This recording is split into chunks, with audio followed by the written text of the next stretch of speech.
Hello everyone. तो आज की वीडियो ये थोड़ी अलग है, ये थोड़ी इन्फॉर्मेशनल वीडियो है। एज यू ऑल नो कि 3 तारीख को 3 नवंबर को एसएससी सीएचएसएल 2019 का टाइपिंग टेस्ट है ना। और इससे रिलेटेड नोटिस कल एक एसएससी की वेबसाइट पे आया था। As you can see website पे दिस नोटिस केम आउट। इसके अलावा कल ही शायद एसएससी एनआर की वेबसाइट पे स्टेटस भी आ गए हैं। So if you are from NR region, नहीं परसों आया था, if you are from NR region you can go check your status कि आपका टाइमिंग कौन से शिफ्ट में पेपर है और कौन से सिटी में है। सेंट्रल रीजन का भी पेपर आ गया था। खैर इसके बारे में एक बार डिटेल में देखेंगे। फिलहाल हम एक बार ये देख लेते हैं कि जो इंस्ट्रक्शन कल आई है, जो नोटिस कल आया है, उसमें क्या डिटेल्स है ना। तो एक बार इससे गो थ्रू हो लेते हैं और उसके बाद हम फिर ये भी देख लेंगे कि अगर हमारे को प्रैक्टिस करनी है टाइपिंग के लिए या टेस्ट दे के देखना है कि मॉक टेस्ट दे के देखना है कि हमारी स्पीड कितनी है, किस रेंज में है, तो वो भी हम एक बार चेकआउट कर लेंगे। ठीक है, पहले एक बार नोटिस देख लेते हैं। तो पहला क्या है, for typing test master text passage of about 1750 key depressions in English and 1500 words in Hindi will be displayed on the screen. As you all know कि सीएचएसएल में इस बार डीईओ की कोई पोस्ट नहीं है और सिर्फ एक ही पोस्ट है, मतलब बेसिकली एलडीसी की पोस्ट है और जेएसओ की पोस्ट है। तो क्योंकि सिर्फ यही दो पोस्ट हैं तो टाइपिंग का टेस्ट जो है, पिछले बार तक अलग अलग तरीके के टाइपिंग के टेस्ट होते थे। तो पिछले बार तक क्योंकि डीईओ की वैकेंसी होती थी तो अलग अलग वर्ड स्पीड्स मांगते थे, मतलब अलग अलग टेस्ट होते थे जिसमें अलग अलग स्पीड रिक्वायरमेंट होती थी। लेकिन इस बार क्योंकि एक ही है तो अगर आप इंग्लिश में टाइप कर रहे हैं तो आपसे जो रिक्वायर्ड है वो अराउंड 35 वर्ड्स पर मिनट है। और अगर आप हिंदी में टाइप कर रहे हैं तो जो आपसे रिक्वायर्ड है वो अराउंड 30 वर्ड्स पर मिनट की स्पीड आपसे रिक्वायर्ड है। और उस हिसाब से 10 मिनट का टाइपिंग का टेस्ट होगा जिसमें आपको, अगर आप इंग्लिश से हैं तो क्योंकि 35 वर्ड्स पर मिनट के हिसाब से 1750 की डिप्रेशंस आपको करने हैं इंग्लिश में, और 1500 या वर्ड्स लिख दिया है, वर्ड्स नहीं है ये, की डिप्रेशंस ही हुए यहाँ पे भी। बताइए, इनकी ऑफिशियल नोटिस में गलतियाँ होती हैं। 1500 लेटर्स बोल लो एक बार, लेकिन वर्ड्स नहीं है। Candidates can only type the equivalent number of words given in the master text passage. Basically होता क्या है कि जैसे कोई वर्ड है, जैसे ये वर्ड एक है ना, ये वर्ड और इसके बाद का जो स्पेस है ये कंबाइन करके इसको एक वर्ड माना जाता है ना।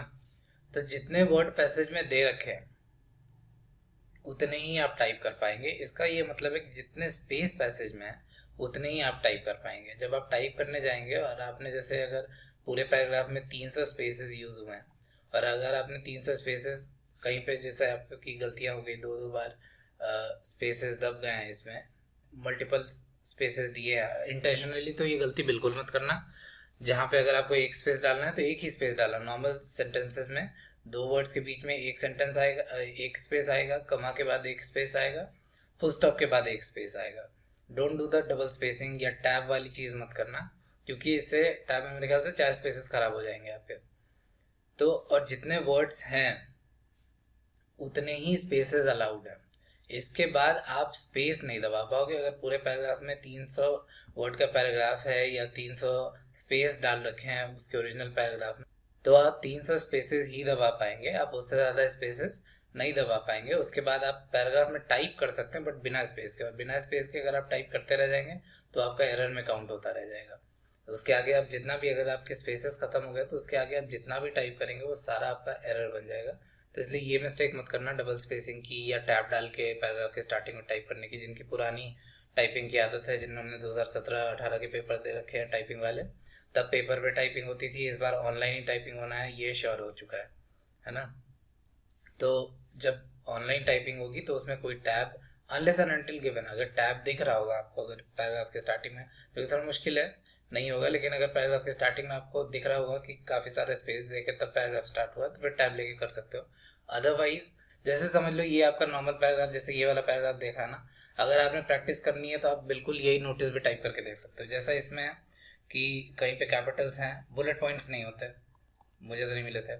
कैपिटल्स का ध्यान रखना है कि कैपिटल जहाँ पे होगा उस सब चीज़ों का ध्यान रखना है। Okay okay, so moving on. Candidates can only type the equivalent number of words यानी no extra spaces after typing given number of words in the master text passage of the space bar will not allow for the typing of additional words, है ना, ये अभी हमने बात कर ली। In case candidate type additional words या wrong words thereby exhausting the allowed number of words before completing the master text, then they may use arrow keys, backspace key to correct wrongly typed words or remove additionally typed words before proceeding to complete the master text। तो आपको कुछ keys allowed होती हैं, जैसे आपको space तो आप use कर ही सकते हैं जब तक अलाउड है, बैक स्पेस आप यूज कर सकते हैं, यानी आपसे कुछ गलती हो जाती है तो आप उसको डिलीट करके और फिर वापस से लिख सकते हैं, ऐसा नहीं कि जो एक बार गलती हो गई सो हो गई। एरो कीज भी कुछ हद तक यूज हो जाती हैं और आप बेसिकली माउस का कर्सर यूज करके स्क्रॉल कर सकते हैं ऊपर नीचे। माउस पे जो वो लगा रहता है रोटेटर, उसका यूज नहीं कर पाएंगे, अगर वो है तो भी, नहीं है तो भी नहीं, मतलब नहीं है तो फिर बात ही नहीं है, लेकिन उसका यूज आप नहीं कर पाएंगे।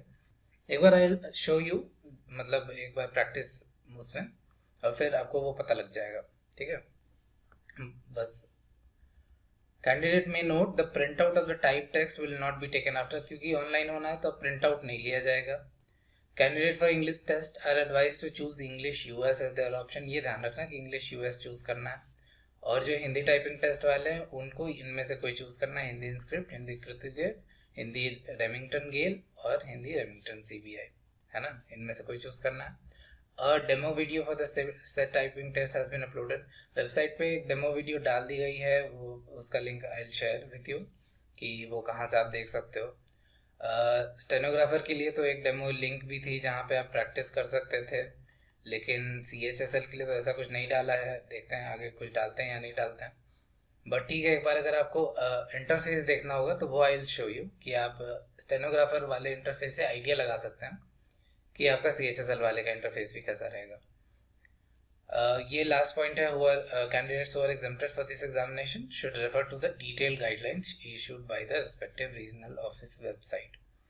अब एक बार चलो पहले ये देख लेते हैं कि अगर आप टाइपिंग के लिए जा रहे हैं 3 तारीख को और आपको एक बार प्रैक्टिस करके देखना है स्पीड आपकी क्या है एग्जैक्टली और कितना एरर हो रहा है या नहीं हो रहा है, या कम से कम उस टाइप का सिमिलर कुछ प्लेटफॉर्म मिल जाए जहाँ पे आपको प्रैक्टिस हो जाए आपकी, तो उसके लिए मैं आपके साथ एक लिंक शेयर कर देता हूँ, नीचे आपको डिस्क्रिप्शन में लिंक मिल जाएगा। अभी यहाँ पे उसका इंटरफेस आपको शो कर देता हूँ। सो या तो आप लिंक से चले जाना और नहीं तो आप गूगल सर्च भी कर सकते हो, जैसे यहाँ टाइपिंग बाबा मैंने सर्च किया ना, यहाँ से इस वेबसाइट पे चले जाओ, यहाँ से टाइपिंग टेस्ट पे चले जाओ और यहाँ देखो ऑप्शंस आ रहे हैं, Hindi typing test, Hindi typing test, Mangal Punjabi typing test और इंग्लिश टाइपिंग टेस्ट। तो जैसा आपका वो रहेगा ऑप्शन रहेगा, अगर आपने हिंदी में टाइप करना है तो हिंदी पे चले जाओ, इंग्लिश में टाइप करना है तो इंग्लिश पे चले जाओ। फिलहाल मैं इंग्लिश वाले दिखा देता हूँ। तो यहाँ आप इंग्लिश टाइपिंग टेस्ट पे चले जा सकते हैं और यहाँ पे अपना नाम डाल दो, चाहे अपने उसके लिए या कोई रेफरेंस नाम डाल दो। सेलेक्ट टाइम में आप जाके आप 10 मिनट का टाइम स्लॉट यहाँ से चूज़ कर लो। पैराग्राफ अपने हिसाब से कोई सा भी चूज़ कर लो और आप चाहो तो अपने हिसाब से कोई टेक्स्ट आपको लगता है कि वो आप अपलोड करना है तो वो आप अपलोड कर दो। वर्ड लिमिट आप सेट कर सकते हैं, चाहे तो 350 की वर्ड लिमिट सेट कर दो, 10 मिनट में आपको 35 के स्पीड से वही रिक्वायर्ड होगी, पता लग जाएगा कि आप कितने मिनट में टाइप कर पा रहे हैं, या उससे ज़्यादा की सेट कर दो, या फिर इसको डिसेबल रहने दो तो फिर पूरा पैराग्राफ आ जाएगा। बैक स्पेस इनेबल ही रखना क्योंकि बैक स्पेस रहता है आपको एग्जाम में भी allowed. Highlights and auto scroll इसको इनेबल नहीं करके इसको डिसेबल कर देना, क्योंकि ना तो आपको हाईलाइट अलाउड होगा वहाँ और ना ऑटो स्क्रॉल अलाउड होगा। यानी चलिए अब एक बार देख लेते हैं, स्टार्ट इन एग्जाम मोड करते हैं और यहाँ आपका, क्योंकि अभी फिलहाल 1 मिनट की टाइपिंग, यहाँ पे टाइपिंग शुरू हो गई। ये छोटे छोटे मतलब इन्वर्टेड कॉमास और ये सब कोट एंड कोट ये चीज़ें रह सकती हैं पेपर में, this is no big deal. ये जो है आपको जैसे यहाँ हम स्क्रॉल कर रहे हैं ना, यहाँ इस चीज़ का यूज़ करके, कर्सर का यूज़ करके, इसी तरीके से आपको वहाँ पे भी इस कर्सर का यूज़ करके ही स्क्रॉल करना होगा। चलिए एक बार 1 मिनट की टाइपिंग करके देख लेते हैं कि क्या स्पीड है और क्या इससे ज़्यादा रिक्वायर्ड है, क्या चीज़ें और करनी चाहिए, है ना, ताकि हमको एक बार इंटरफेस भी इसका पता लग जाएगा।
ठीक है, तो यहाँ पे हमने 1 ही मिनट की टाइपिंग करी थी, बट आपको यहाँ से आइडिया लग जाएगा कि जो मेरा वैसे वर्ड रहा है वो 38 वर्ड्स पर मिनट की स्पीड रही है, 38-39 की, लेकिन एक मिस्टेक भी हुआ है मेरे से।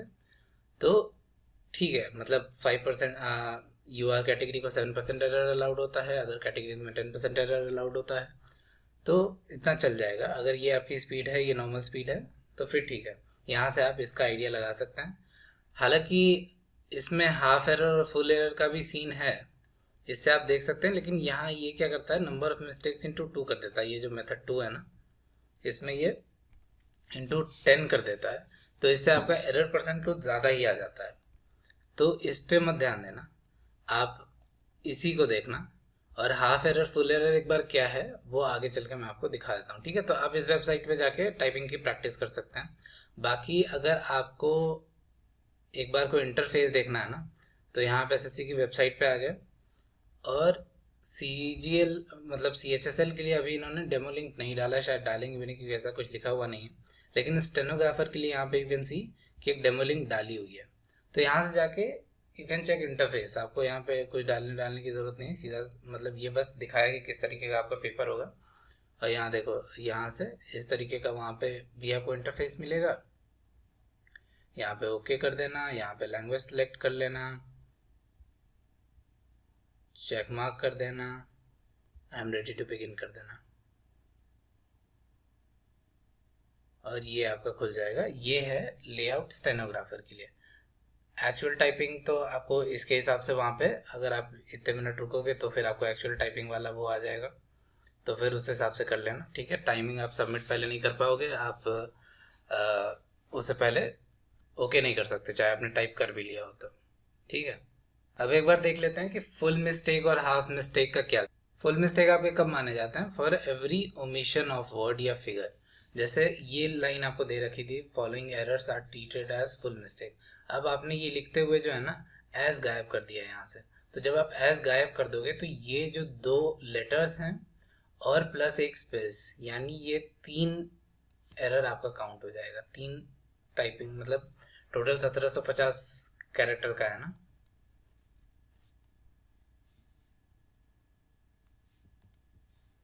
तो 1750 में से 3 एरर आपके काउंट हो जाएंगे। For every substitution of a wrong word या फिगर, एज के जगह अगर आपने कुछ और लिख दिया, ऑन लिख दिया है ना, तो भी ये इतने ही, यानी 2 लेटर यहाँ के और एक जो इसके आगे का स्पेस है, इन तीनों को मिला के 3 एरर काउंट कर लिया जाएगा। अगर आपने ऑन की जगह कोई बड़ा वर्ड भी लिखा है ना, ऑफ लिख दिया, तो इसके बदले 4 एरर काउंट नहीं होंगे, 3 ही एरर काउंट होंगे। जो ओरिजिनल है उसके हिसाब से ये पूरा आपका एरर काउंट कर लिया जाएगा। For every addition of a word या figure not found in the passage, कोई वर्ड या फिगर है नहीं, जैसे the following error are treated as full mistake. अब यहाँ पे आपने क्या कर दिया, गलती से एक बार द टाइप किया फिर दोबारा द टाइप कर दिया, इस तरह की गलतियाँ मेरे से हो जाती हैं। तो द और द 2 बार अगर टाइप हो गया ना आपसे, तो ये एक एक्स्ट्रा वर्ड या फिगर ऐड हो गया है, तो इसका जो एरर होगा, यानी ये 4 लेटर जो हैं ये भी आपकी फुल मिस्टेक यानी 4 काउंट हो जाएंगी मिस्टेक्स में। हाफ मिस्टेक्स कब काउंट होता है? where no space is provided between 2 words। और जैसे कि यहाँ पे एग्जांपल आपको दे ही रखा है कि एग्जांपल है होप आई हैव, यहाँ पे लिखा हुआ है ना। अब आपने क्या किया कि यहाँ के बीच में स्पेस था, आपने स्पेस गायब कर दिया, यहाँ से होप आई एक साथ कर दिया, तो इस केस में क्या होगा, ये 5 और प्लस एक जो इसके आगे का स्पेस है ना, ये टोटल एक मिस्टेक मान ली जाएगी। 5 या 6 गलतियाँ यहाँ से आपकी हो जाएंगी, लेकिन ये हाफ एरर होता है, तो क्योंकि ये हाफ मिस्टेक्स है तो 5/2 या 6/2 यानी ये अप्रोक्स 3 एरर यहाँ से हो जाएगा अगर आपने स्पेसिंग के एरर किया तो। अगर कोई स्पेलिंग एरर कमिट होती है तो जिसमें या तो रेपिटेशन हो गया हो या एडिशन हो गया हो या इस तरीके की चीज़ हो गई, जैसे यहाँ पे एग्जांपल दे रखा है, स्पेलिंग लिखना था आपको, स्पेलिंग में से आपने एक एल गायब कर दिया, तो ये पूरा स्पेलिंग और साथ में जो आगे का एक स्पेस है, तो 3, 6, 8 और एक 9, ये टोटल आपका एक एरर मान लिया जाएगा। 9/2 आपका एरर का काउंटिंग होगी। अगर आपने इस तरीके कुछ भी स्पेलिंग लिख दिया, तो जो वहाँ पे ओरिजिनल वर्ड था उसके आगे का एक स्पेस था, क्योंकि वो टोटल एक वर्ड माना जाता है, वो पूरा वर्ड एरर हो जाता है। अगर पूरे वर्ड में आपने कहीं पे भी एरर किया तो वो पूरा वर्ड एरर हो जाता है, और हाफ मिस्टेक या फुल मिस्टेक की बेसिस पे उसको काउंट करते हैं। रॉन्ग कैपिटलाइजेशन, जैसे यहाँ पे रॉन्ग कैपिटल में W लिखा हुआ है, आप कैपिटल डालना भूल गए, तो ये 6 हाफ एरर हो गए, यानी हाफ एरर हो गए, इसका मतलब 3 एरर यहाँ पे काउंट हो जाएंगे, है ना। तो ये समझ में आ गया। अब क्या है, दो एक और पॉइंट है जो आपको, ये मैंने लिख लिया ताकि याद रहे, है ना, जो आपको ध्यान में रखना है। टाइपिंग का जो टेस्ट होगा उसमें पहले आप जब जाएंगे और जब आपका टेस्ट शुरू होगा तो जो पहला पैराग्राफ मिलेगा आपको वो भी 10 मिनट का मिलेगा, लेकिन ये एक मॉक पैराग्राफ होता है ना। ये रियल पैराग्राफ, मतलब इसका इवैल्यूएशन नहीं होगा। इसमें आप चाहे लाख गलतियाँ कर लो, चाहे ना ही टाइप करो, और चाहे आप पूरा एक्यूरेटली टाइप करो, कोई फ़र्क नहीं पड़ेगा। इसको स्किप करने का ट्राई मत करना। ये मत करना कि ये 10 मिनट टाइप करके तो आई गेट टायर्ड, तो इसमें 10 मिनट में मेरी स्पीड घट जाएगी, तो इस वजह से ये नहीं करते हैं। अभी से प्रैक्टिस जब करो तो 20 मिनट की प्रैक्टिस करो, ताकि 10 मिनट का एक प्रैक्टिस और फिर 3 मिनट का गैप लेके फिर 10 मिनट की प्रैक्टिस करो। क्योंकि जो भी वहाँ आप जाओगे तो एक नया कीबोर्ड मिलेगा आपको, है ना। उस कीबोर्ड पे आपने पहले शायद कभी टाइप नहीं किया होगा। अगर आप सेम ब्रांड यूज़ करते हैं तो भी कुछ यूज टू होने के लिए थोड़ा सा टाइम लगता है। तो ये 10 मिनट का मॉक जो है वहाँ पे ज़रूर ट्राई करना। ये है कि लास्ट के 1-2 मिनट पहले छोड़ सकते हो। अगर तुमको लगता है कि हाँ टाइपिंग स्पीड मेरी सही जा रही है, मेरा हाथ बैठ गया है, तो 2 मिनट छोड़ के 5 मिनट का गैप ले लो, वो अपने हिसाब से कर लेना। मैं 2 बार टाइपिंग जा चुका हूँ, दोनों बार मैंने ये पहले सोच के आता था कि ये टाइम पे मैं वेस्ट नहीं करूँगा, because I will get tired, है ना, मेरे उंगली में दर्द होना शुरू हो जाएगा, तो ये मैं नहीं करूँगा। बट वहाँ पे हर बार अनोखे कीबोर्ड मिला है मुझे। अनोखे मतलब इतना भी कोई वो नहीं रहता, बहुत ज़्यादा हार्ड नहीं, लेकिन एक बार वो डीप वाला कीबोर्ड मिल गया था, तो उसमें वो बिल्कुल ऐसा टाइपराइटर की तरह चलता है। उसको बिल्कुल पूरा पूरा दबाना होता है तब जाके वो टाइप करता है। तो उस पर हाथ बैठाने के लिए, एंड इट हेल्प मी, ऐसा 10 मिनट में मेरा हाथ बैठ गया था उस पर। अगर आपकी टाइपिंग ठीक ठाक प्रैक्टिस आपने कर रखी है तो 10 मिनट एक कीबोर्ड पे हाथ बैठने के लिए ठीक टाइम रहता है। तो ये 10 मिनट यूज़ कर लेना। इसके बाद आपको 3 मिनट का टाइम मिलेगा रेस्ट करने के लिए। अपने हाथ वाथ थोड़ा घुमा लेना, गर्दन सीधी कर लेना, पीठ सीधी कर लेना। इसके बाद आपका शुरू होगा 10 मिनट का रियल टेस्ट। ये आपका रियल टेस्ट है, इसमें कोई फकअप मत करना, अच्छे से टेस्ट दे देना। और फिर बाद में ये लास्ट का 3 मिनट आपको मिलता है, ये वेरिफिकेशन के लिए होगा। इसमें नॉर्मली जो है आपकी मदर का नाम, मतलब मेरे से 2 बार यही पूछा है, तो ऐसा कुछ, यह हो सकता है कुछ चेंज कर दें, बहुत देर पूछ लें, कुछ और पूछ लें। कुछ ऐसा नहीं होगा विच यू शुडंट नो, ऐसा ही कुछ होगा। वेरीफाई करने का रीज़न यही है कि कुछ ऐसा होगा which you should know anyways, है ना। तो ये वेरिफिकेशन होगा, इसके बाद टेस्ट आपका ओवर हो जाएगा। दूसरी एक क्या बात है, अगर आपके पास लैपटॉप है ना और आप सोच रहे हैं कि लैपटॉप वाले कीबोर्ड पे प्रैक्टिस करके चले जाएंगे, इस पर मेरी स्पीड आराम से 40-45 आ जा रही है, इस गलत फहमी मत रहना। वहाँ पे जो अलग कीबोर्ड होते हैं, जो प्रॉपर डेस्कटॉप वाले कीबोर्ड होते हैं, और उसमें स्पीड का थोड़ा फ़र्क आ जाता है। लैपटॉप में कीज़ काफ़ी पास होती हैं, उस हिसाब से वहाँ पे फ़र्क आ जाएगा। इसलिए यहाँ पे टच पैड भी होता है, तो आपको ये इस तरीके से हाथ नहीं रख सकते, आपको हाथ का पोजीशन थोड़ा अलग रखना पड़ता है उसमें। तो इसलिए अगर अभी भी टाइम है, अगर आपकी स्पीड ठीक ठाक है, लाइक 40 के अराउंड अगर लैपटॉप पे आ रहा है, तो अभी भी जाके कीबोर्ड ले आओ और उस पर प्रैक्टिस कर लो। 1 हफ्ता टाइम है अभी, 1 हफ्ते में हो जाएगा इम्प्रूव, उतना हो जाएगा कि आप वहाँ जाके ठीक अच्छा परफॉर्म कर लोगे। OTG केबल से आप फ़ोन से भी कनेक्ट कर सकते हो, है ना। बहुत सारे कीबोर्ड बहुत सारे फ़ोन में सपोर्ट कर जाते हैं। एक बार चेक कर लेना शॉप के ऊपर ही जाके, OTG भी शॉप पे, उसी शॉप में मिल जाएगी, कीबोर्ड भी मिल जाएगा। तो OTG प्लस कीबोर्ड का यूज़ करके you can use your phone to type as well, है ना, I am sure you can. और ये जो मैंने टाइपिंग के लिए वेबसाइट बताई थी आपको, इस पर भी मेरे ख्याल से फ़ोन वाली टाइपिंग सपोर्ट करते हैं। पर ठीक है, एक बार देख लेना, कोई ना कोई जुगाड़ लग जाएगा, इसमें इतनी कोई टेंशन वाली बात नहीं है। बाकी ठीक है, मेरे ख्याल से यही था सारा information. So all the best for ये पेपर। एक बार हाँ जाओ तो दिखा दूँ मैं। तो सेंट्रल रीजन और नदर्न रीजन दोनों का एडमिट कार्ड का स्टेटस आ गया है। यहाँ आप देख सकते हैं सेंट्रल रीजन का status for combined higher secondary level examination. यहाँ पे जाके अग्री करके अपने डिटेल्स डाल के आप आराम से अपना स्टेटस देख सकते हैं। और जब एडमिट कार्ड आ जाएगा, मेरे ख्याल से 29-30 तारीख तक एडमिट कार्ड भी आ जाएगा, उसके बाद you can check your admit card as well. Similarly SSC central region की वेबसाइट पे भी स्टेटस आ गया है, तो you can go check your status. Okay, that's it for this video. All the best for ये टाइपिंग टेस्ट। अच्छे से प्रैक्टिस करो, and still typing is not something जो कि बहुत मुश्किल चीज़ है। अगर आपकी प्रैक्टिस 30+ भी अभी चल रही है ना, तो 1 हफ्ता इज़ गुड इनफ कि आप उसको 35+ ले जाओ। और बस एरर पे ध्यान रखना कि एरर ना, अभी टाइपिंग में आप एरर बर्दाश्त करो ज़्यादा, और ना वहाँ जाके एरर करना, तो बाकी सब सही रहेगा। Okay then, all the best and have a great day. Bye.